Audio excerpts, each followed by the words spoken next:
और इजरायली हमलों से कांपा नबातिए। हिजबुल्लाह के सीक्रेट ठिकानों को दहला दिया गया है। रिहायशी इलाकों के बीच इजरायली डिफेंस फोर्सेस ने की है बड़ी एयर स्ट्राइक। हमले में 2 आम नागरिकों की भी मौत हुई है, कई गाड़ियां तबाह हो गई। तस्वीरें आपके सामने हैं। ये पूरा का पूरा रिहायशी इलाका है जो कि इस वक्त इजरायली हमलों से दहल रहा है।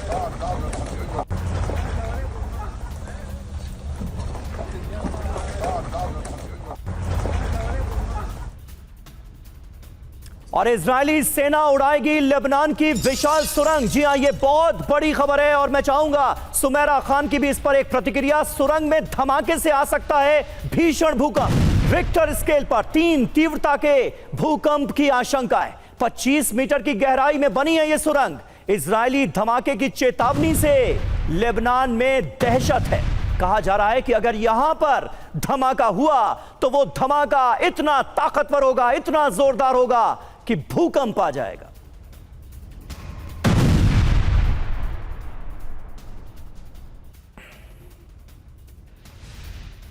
खबर कितनी महत्वपूर्ण है। सुरंग के अंदर हिजबुल्लाह का बारूदी किला मौजूद है और उसे उड़ाने की तैयारी की जा रही है। अंडरग्राउंड सुरंग 200 मीटर लंबी है और 25 मीटर गहराई में। सुरंग के भीतर ड्रोन उड़ाने के लिए बाकायदा एयरफील्ड्स बनाए गए हैं। हिजबुल्लाह की टनल में ऑटोमेटिक मिसाइल लॉन्चर्स और कई कमरे मौजूद हैं।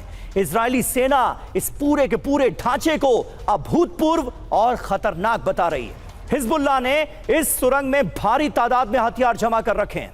लेबनानी सेना कानूनी पाबंदियों की वजह से गांवों और सुरंगों में नहीं घुस पाई है। सुमेरा खान हमारे साथ मौजूद हैं। सुमेरा, अब तक की जो भी खबरें हैं, जो डेवलपमेंट्स हो रहे हैं, वो इतना बताने के लिए तो काफी हैं कि इजराइल को बस एक बहाना चाहिए जंग को दोबारा शुरू करने का। क्या वो बहाना ये हो सकता है? और ये बहाना तो ऐसा होगा जिसमें इस बात की भी आशंका है कि ईरान की तरफ से बड़े पैमाने पर रिटेलिएशन हो और अमेरिका भी इस जंग में कूद पड़े अगर नौबत इसकी आ जाती है तो।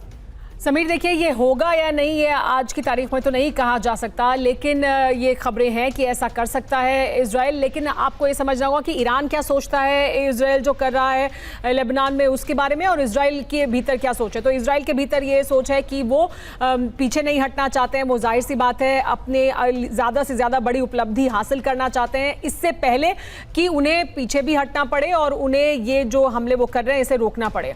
क्योंकि अगर पीस डील है तो उसके लिए इम्पेरेटिव है कि ये खत्म हो, ये हमले खत्म हो, या हिजबुल्लाह पर हो रहे हमले खत्म हो, वो जरूरी है।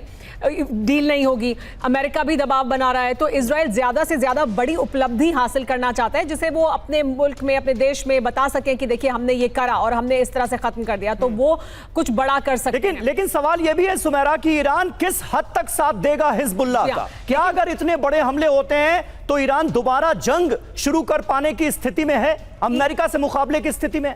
ईरान देखिए किसी भी सूरत में हिजबुल्लाह पर होने वाले हमलों को अगर इजराइल नहीं रोकता है तो फिर ये डील ही नहीं होगी। ईरान ये साफ कर चुका है।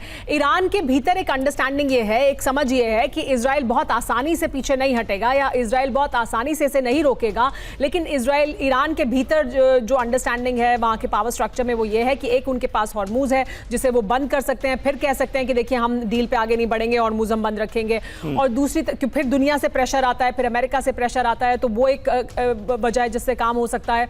और दूसरी तरफ वो डील को लेकर भी एक एक कदम आगे बढ़ रहे हैं। इस बार ईरान की स्ट्रैटेजी है कि आप एक कदम बढ़िए तो हम एक कदम बढ़ेंगे, आप एक बयान देंगे हम 2 बयान देंगे, हम उसी तरह से आगे बढ़ेंगे, उसी प्रोपोर्शन में, यानी बहुत तेजी से आगे नहीं बढ़ेंगे। और वो वेट एंड वॉच की स्थिति में है कि इजराइल क्या करता है। बिल्कुल, बहुत बहुत शुक्रिया सुमेरा आपका हमारे साथ जुड़ने के लिए और इन तमाम खबरों पर अपनी राय देने के लिए। और देखिए, इस बीच एक अहम खबर है, इजराइल बॉर्डर पर हिजबुल्लाह का टनल नेटवर्क जो है उसे लेकर ही खबर है। बॉर्डर के नजदीक मिसाइल लॉन्च साइट और वेपन डिपो मौजूद हैं। ईरानी फंड से बनाया गया है इंफ्रास्ट्रक्चर, ये रिपोर्ट में कहा गया है, और इसे टेरर इंफ्रास्ट्रक्चर बताया जा रहा है। इजरायली विदेश मंत्रालय के एक्स हैंडल पर ये दावे किए गए हैं इन तस्वीरों के साथ।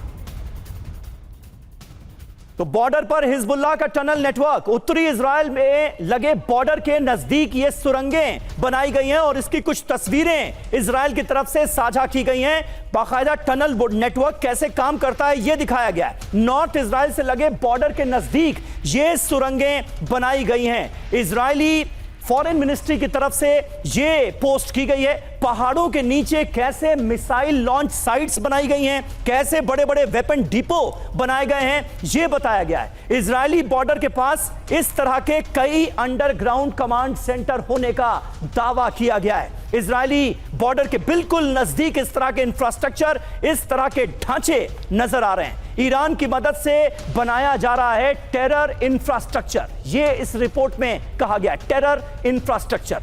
टनल नेटवर्क में कम्युनिकेशन सेंटर और सर्विलांस सिस्टम भी मौजूद है, यह इजरायली फॉरेन मिनिस्ट्री का दावा है। और इस बीच एक और बड़ी दिलचस्प खबर है, रोबोट वॉर की बड़ी तैयारी में है इजराइल। फ्रंट लाइन पर स्मार्ट रोबोट तैनात करेगा आईडीएफ। आईईडी और विस्फोटक ड्रोन के खिलाफ यह एडवांस तैयारी हुई है। द जेरूसलम पोस्ट का यह बड़ा दावा सामने आया है। तो रोबोट से तबाही मचाएगा इजराइल। जी हां, इजराइल बड़े पैमाने पर बना रहा है एडवांस अटैकिंग रोबोट्स।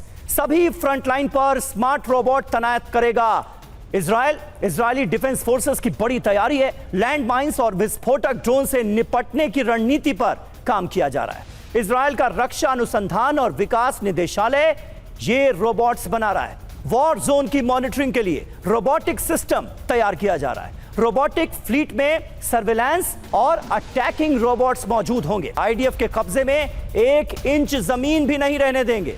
ये कौन कह रहा है? हिजबुल्लाह चीफ नईम कासिम ने यह चेतावनी दी है। इजराइल के पास दूसरा विकल्प नहीं है, ये कह रहे हैं नईम कासिम।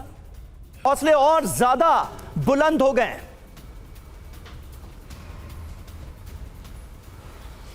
समीर, आप सही कह रहे हैं। देखिए, उनकी बुलंदी तो यह है क्योंकि उनको पूरा सपोर्ट ईरान से मिल रहा है। खास करके देखिए, आपने जो बताया नबेतिया जो उनका नॉर्थ ऑफ लथानी रिवर के ऊपर में उनका मेन गढ़ है, वहाँ पर कहीं उनकी फुटप्रिंट अभी वो क्रॉस चले गए हैं आईडीएफ वहाँ पर।